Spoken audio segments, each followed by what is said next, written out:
नमस्कार मित्रों, मैं अनिल सिलेक्शन टाइम में आप सब लोगों का स्वागत करता हूं। इसका कुछ पार्ट रह गया था उत्तर प्रदेश के चर्चित व्यक्ति के बारे में, तो उसी में से भी एक पार्ट रह गया था, तो उसको थोड़ी सा कवर कर लेते हैं। एक व्यक्ति थे जिसका नाम था राम प्रसाद बिस्मिल। ये अगर बिस्मिल के बारे में अगर बात करें तो राम प्रसाद को अज्ञात, राय और बिस्मिल इत्यादि नामों से भी इनको पुकारा जाता है। अगर बिस्मिल शब्द के बारे में अगर बात करें तो बिस्मिल एक उर्दू शब्द है जिसका अर्थ होता है आत्मिक रूप से घायल व्यक्ति। इनके बाबा एमपी के पास मुरैना से बिलोंग करते थे। इनके पिता मुरलीधर राय थे और माता का नाम मूलमती था। जन्म 11 जून 1897 ईस्वी को शाहजहांपुर में हुआ था। कहाँ पे? शाहजहांपुर में। कवि थे ये। इनने बहुत सारी बुक्स भी लिखी हैं। अगर इनके बारे में बात करें तो इनने लगभग 11 किताबें लिखी हैं, जिसमें से इनने लिखा है सरफिरोशी की तमन्ना हमारे दिल में है। बहुत अच्छी लाइनें लिखते थे जिसके कारण ये फेमस हुए। उल्लेख मिलता है कि किताबों को बेचने से जो पैसा मिलता था तो उससे ये हथियार खरीदते थे और मैनपुरी षड्यंत्र के केस में ये फंस गए और ये एक संस्था भी चलाते थे जिसका नाम था मातृ द्विवेदी। डकैती के अगर बात करें तो एक ट्रेन जा रही थी 1925 की बात है, काकोरी। अगर लखनऊ के पास पड़ता है काकोरी, तो वहाँ पे इन लोगों ने 1925 ईस्वी को काकोरी नामक स्थान पे इनने बहुत सारा धन लूट लिया था। तो इस कारण से इन्हें फांसी दे दी गई थी। कहाँ पे? ये गोरखपुर जेल में। 19 दिसंबर 1927 ईस्वी को इन्हें फांसी दे दी गई। सहारनपुर से लखनऊ जा रही थी एक ट्रेन। उस समय इन्होंने काकोरी नामक स्थान पे, सहारनपुर में एक जगह है जिसका नाम है काकोरी, वहाँ पे 9 अगस्त 1925 को इनने क्या किया था, उस ट्रेन को लूटा था, जिस कारण से ये पकड़े गए और बाद में उन्हें 19 दिसंबर 1927 ईस्वी को फांसी दे दी गई। इसी प्रकार एक व्यक्ति हैं जिनका नाम है चित्तू पांडे। चित्तू पांडे का नाम आप लोगों ने सुना होगा। ये बलिया से बिलोंग करते थे, एक नेता थे। 1942 में एक आंदोलन चलाया था जिसका नाम था भारत छोड़ो आंदोलन। उस समय ये शामिल हुए थे। इन्होंने बहुत सारे, कह सकते हैं ये क्रांतिकारी एक नेता थे। जो भारत छोड़ो आंदोलन था उस समय ये क्या हुए थे, शामिल हुए थे। इसके बाद आता है आपका लाल बहादुर शास्त्री। ये इनका जो जन्म हुआ था अगर बात करें तो इनका जन्म 2 अक्टूबर 1904 ईस्वी को मुगल सराय में हुआ था, अर्थात ये चंदौली नामक एक जगह है, वहाँ पे हुआ था। 1921 ईस्वी में महात्मा गांधी से ये मिले। बाद में इन्होंने शांति स्वभाव, बहुत अग्रेसिव व्यक्ति थे, अर्थात शांति स्वभाव के व्यक्ति थे। इसके बाद 1951 ईस्वी में ये कांग्रेस के एक महामंत्री बने। 9 जून 1964 की बात है। बाद में ये इलेक्शन लड़े और बाद में ये चुनाव जीतने के बाद प्रधानमंत्री भी बने। और इन्हीं के समय में 1965 में भारत पाकिस्तान का युद्ध हुआ था जिसमें भारत की विजय हुई थी और इन्होंने एक नारा भी दिया था, लाल बहादुर शास्त्री ने, जय जवान और जय किसान का। कहते हैं कि इनकी मृत्यु के बारे में कोई जानकारी नहीं है, बट कुछ किताबें और कुछ लेख और कुछ ऐसे लेख हैं जिसमें मिलता है कि इनकी एक समझौते के दौरान इनकी मृत्यु हो गई थी। 11 जनवरी 1966 को उज़्बेकिस्तान में एक जगह ताशकंद समझौता में गए थे, उस समय इनकी मृत्यु हो गई थी। इसके बाद आता है मोतीलाल नेहरू। इनका जन्म 6 मई 1861 ईस्वी को इलाहाबाद में हुआ था। इलाहाबाद में इनका जन्म हुआ। लॉ की उपाधि मिली थी इन्हें, लंदन से ये उपाधि प्राप्त करके आए थे। एक प्रसिद्ध वकील थे। इनका घर आनंद भवन के नाम से प्रसिद्ध इलाहाबाद में है। इससे पहले आनंद भवन, बाद में इसका नाम पड़ा, इससे पहले इसको स्वराज भवन के नाम से जाना जाता था। वहीं पे ये रहते थे। ये असहयोग आंदोलन से रिलेटेड एक नेता थे और इन्होंने स्वराज पार्टी की स्थापना की 1923 ईस्वी में, जिसमें से मोतीलाल नेहरू और चित्तरंजन दास, कौन से? CR दास, अर्थात चित्तरंजन दास शामिल थे। 1928 ईस्वी में कलकत्ता अधिवेशन के अध्यक्ष बने गए। और इनकी मृत्यु 6 फरवरी को इनकी मृत्यु हो जाती है। उल्लेख मिलता है 1929 में। इन्होंने अपनी मृत्यु के समय एक इच्छा जाहिर की थी, कहा था मैं स्वाधीन भारत में मरना चाहता हूँ, मेरी इच्छा पूरी नहीं हो सकी। यही इनकी एक इच्छा थी, मरने के वक्त इन्होंने लिखा था। जवाहरलाल नेहरू, इसके बाद आता है जवाहरलाल नेहरू। इनका जन्म 14 नवंबर 1889 ईस्वी में इलाहाबाद में हुआ था। कहाँ हुआ था? इलाहाबाद। थोड़ी सा ध्यान दीजिएगा, ये 14 नवंबर को इन्हीं पे लोग इन्हें चाचा के नाम से पुकारते थे। पूरी दुनिया चाचा नेहरू के नाम से इन्हें बच्चे पुकारते थे। बच्चों के बीच में कहते हैं, ये जहाँ पे चले जाते थे तो बच्चे इन्हें बहुत बच्चों से प्यार करते थे। प्रधानमंत्री तो थे ही, और इन्हीं के जन्म दिवस को 14 नवंबर को बाल दिवस के रूप में मनाया जाता है। वकील के बेटे थे, बीए पास कर लिया, बाद में कानून की शिक्षा ग्रहण की। 1912 में भारत लौट आए और वहीं से वकालत शुरू कर दी। कहते हैं 1916 ईस्वी में इन्होंने शादी कर ली, कमला नेहरू के साथ इनका विवाह हुआ। महात्मा गांधी से बाद में मिले। 1923 ईस्वी में कांग्रेस पार्टी के महासचिव बने। इसके बाद 1919 में लाहौर अधिवेशन के अध्यक्ष बनाए गए। 1946 में अंतरिम सरकार का गठन होता है, आपने संविधान पढ़ा होगा। 1947 में प्रधानमंत्री बनाया गया और 1955 में इन्हें भारत रत्न से भी नवाजा गया है। ये कहते हैं लोकसभा से चुनाव लड़े थे और फूलपुर से। इनकी मृत्यु हो जाती है 27 मई 1964 को। पद में रहते हुए इनकी मृत्यु हो जाती है। कहते हैं 17 वर्ष तक प्रधानमंत्री बने रहे।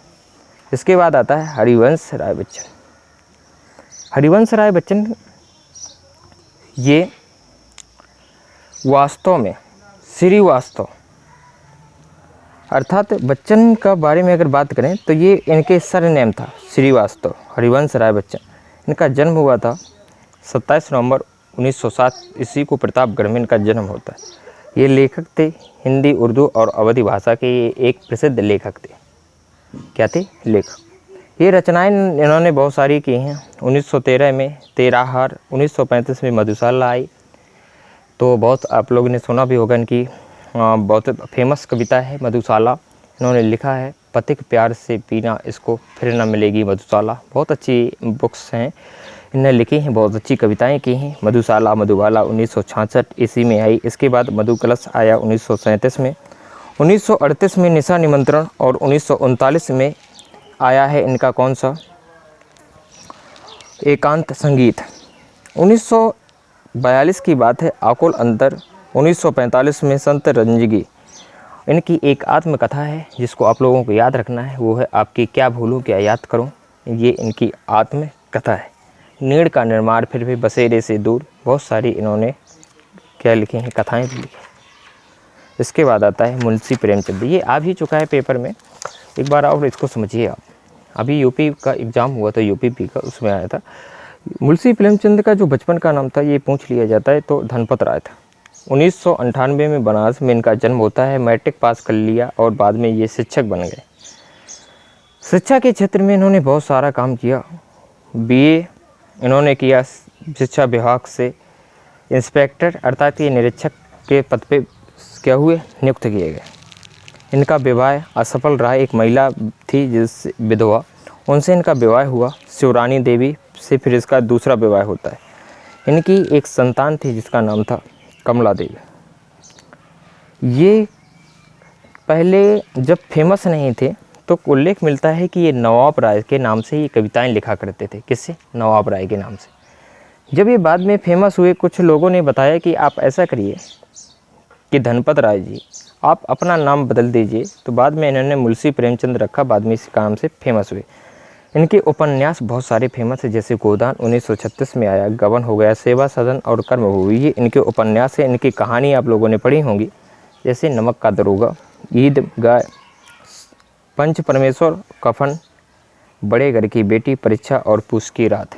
आप लोगों ने पढ़ा होगा। पूस की रात में एक झबरा नाम का एक कुत्ता रहता है और एक किसान कैसे अपने जो है तो कुत्ते के साथ में सर्दी से बचत के लिए बहुत कैसे गरीब लोगों को सताया जाता था, वो सारी इसमें इन्होंने डिस्कशन किया। आप लोगों को अगर टाइम मिले तो उसको पढ़िएगा।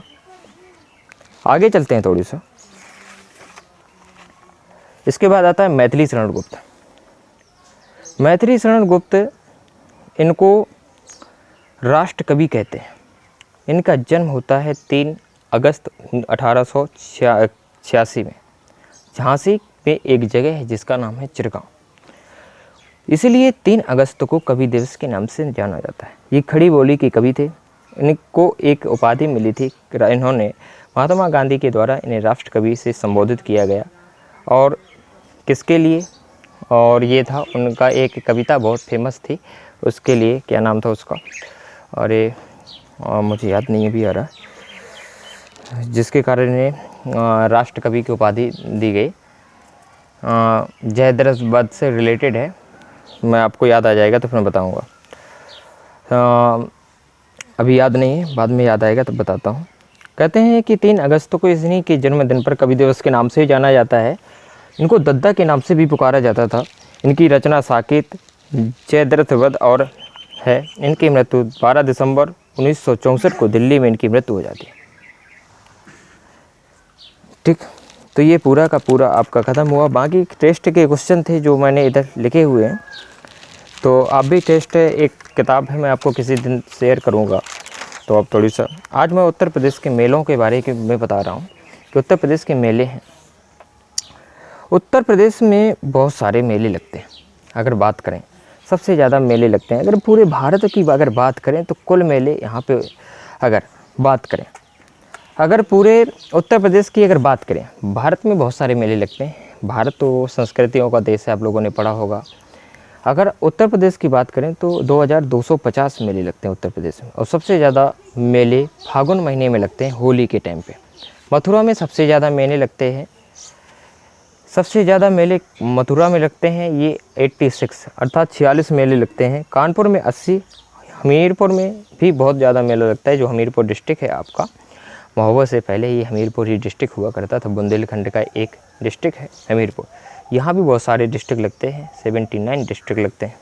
कुछ मेले संस्कृति विभाग द्वारा आयोजित किए जाते हैं और कुछ परंपरागत जो विधि चली आ रही हैं रीति रिवाज द्वारा मनाए जाते हैं। वाराणसी में भी एक उत्सव मनाया जाता है जिसे वाराणसी उत्सव कहा गया है। इसका आयोजन वाराणसी में होता है और ये पर्यटक उत्सव के नाम से भी इसको जाना जाता है। इसमें बच्चों को और कह सकते हैं लोगों को जानकारी प्रदान करना है विज्ञान और भारतीय धर्म के बारे में। इसको बनाए रखने के लिए बनारसी में जो उत्सव आयोजन किया जाता है उसका नाम है वाराणसी उत्सव। इसके बाद आता है 16 कुल उत्सव। 16 कुल का मतलब होता है ये एक अकबर, ये मुग़ल कह सकते हैं, मुग़ल डायनेस्टी का एक शब्द है जिसका मतलब होता है प्यार मोहब्बत, अर्थात प्यार मोहब्बत का उत्सव। 16 कुल उत्सव ये फरवरी महीना में आगरा में मनाया जाता है। आगरा आप लोगों ने देखा होगा, आगरा का जो पेठा है बहुत फेमस है और ये हिंदू मुस्लिम एकता का प्रतीक है। इसके बाद आता है कन्नौज महोत्सव। कौन सा? कन्नौज। ये पर्यटक विभाग द्वारा मनाया जाता है। किसके द्वारा? पर्यटक विभाग द्वारा कन्नौज महोत्सव कन्नौज में ही मनाया जाता है। इसके बाद आता है ताज महोत्सव। ताज महोत्सव की अगर बात करें तो ये फरवरी महीने में मनाया जाता है। बहुत इंपॉर्टेंट क्वेश्चन है, कई बार आ चुका है। और ताज नगरी में ही मनाया जाता है, अर्थात ताज नगरी अर्थात जहाँ पे ताज महल है।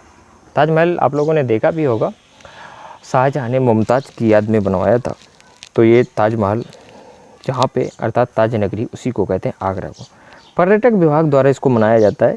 इसमें मुग़ल कालीन संस्कृति को बनाए रखने के लिए अर्थात उनको प्रदर्शन क्या क्या थी मुग़ल संस्कृति उसको दिखाया गया है, जिसमें आप लोगों ने इसको पढ़ा होगा। इसमें आता है इसके बाद भारतीय कलाओं का, जिसमें आप लोग अगर बात करें, अगर वहाँ पे अगर जाएंगे तो ये सब चीज़ें आपको देखने को मिलते हैं।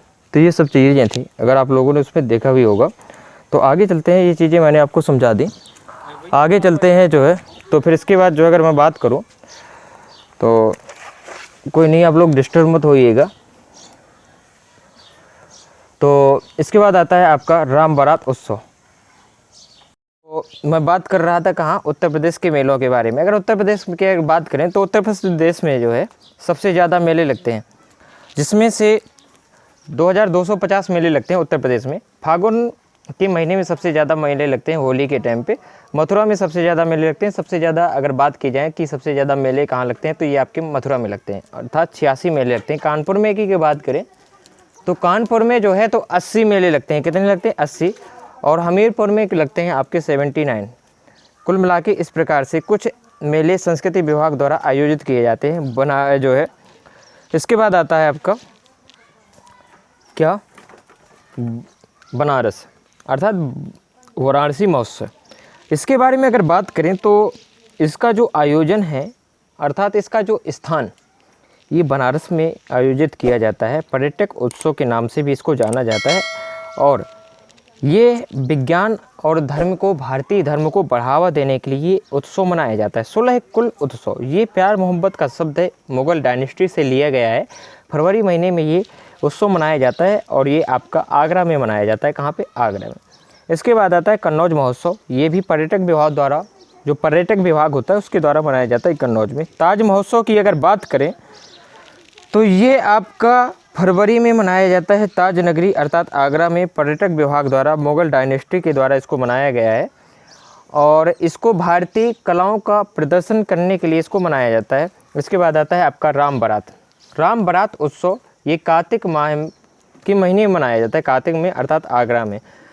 प्रयाग महोत्सव के नाम से भी अगर बात करें इसके बाद आता है राम बारात। ये आगरा से में निकलती है। कहाँ पे? आगरा में। आप इसको राम बारात को आप अयोध्या मत टिक करके आ जाइएगा। राम बारात आगरा में निकाली जाती है, इसलिए इम्पोर्टेंट क्वेश्चन बनता है एग्जाम की दृष्टि से। इसके बाद आता है प्रयाग महोत्सव। प्रयाग महोत्सव प्रयागराज में मनाया जाता है संस्कृति विभाग द्वारा। द्विवेदी महोत्सव ये आपका इलाहाबाद में मनाया जाता है फरवरी महीने में। सबसे ज़्यादा जो फरवरी में मेले लगते हैं, फरवरी और मार्च में।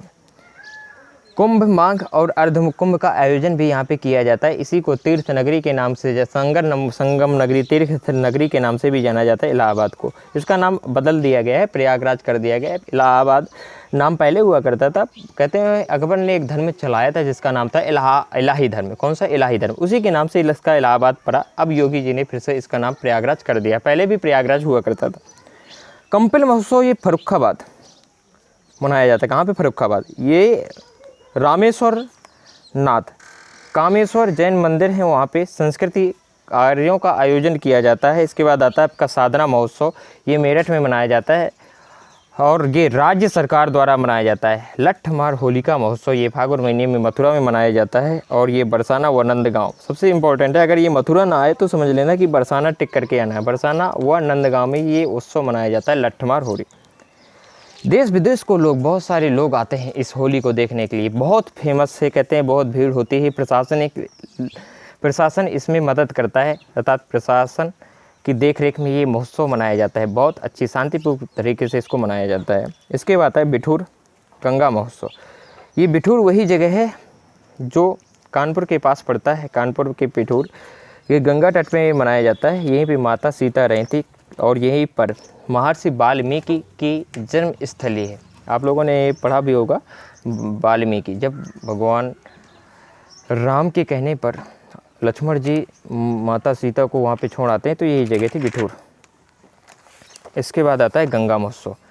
गंगा महोत्सव बनारस में मनाया जाता है।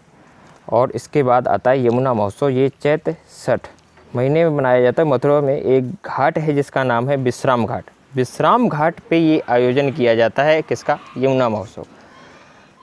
कबीर महोत्सव की अगर बात करें तो ये कबीर दास जी के मृत्यु जहाँ हुई थी जिसका नाम था मंगहर, वहीं पे मनाया जाता है। अब इसका नाम ये संत कबीर नगर बन गया है, संत कबीर नगर, जिसका मुख्यालय खलीलाबाद है। विषय के जीवन दर्शन से रिलेटेड है ये कंपिल महोत्सव। इसके बाद आता है झांसी महोत्सव। झांसी महोत्सव झांसी में मनाया जाता है और आयुर्वेद महोत्सव के नाम से भी इसको जाना जाता है। संस्कृति विभाग द्वारा मनाया जाता है। इसकी स्थापना हुई थी झांसी में 1932 ईस्वी में। वीर सिर बुंदेला ने इसकी स्थापना की थी झांसी में। और रानी लक्ष्मीबाई का विवाह भी यहीं पे हुआ था झांसी में गंगाधर राव के साथ।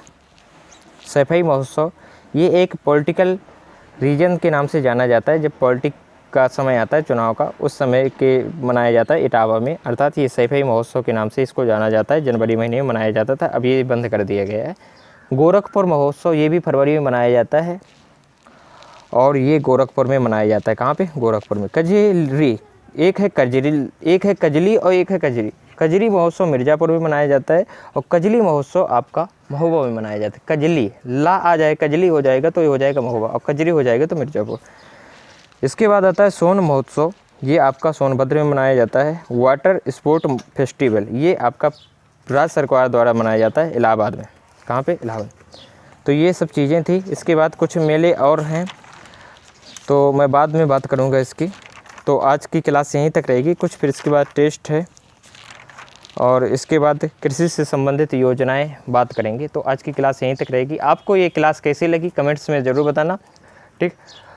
तो अगर आप लोगों ने अभी आप इस चैनल पे नए जुड़े हैं तो शेयर और सब्सक्राइब करना ना भूलें। Thank you so much.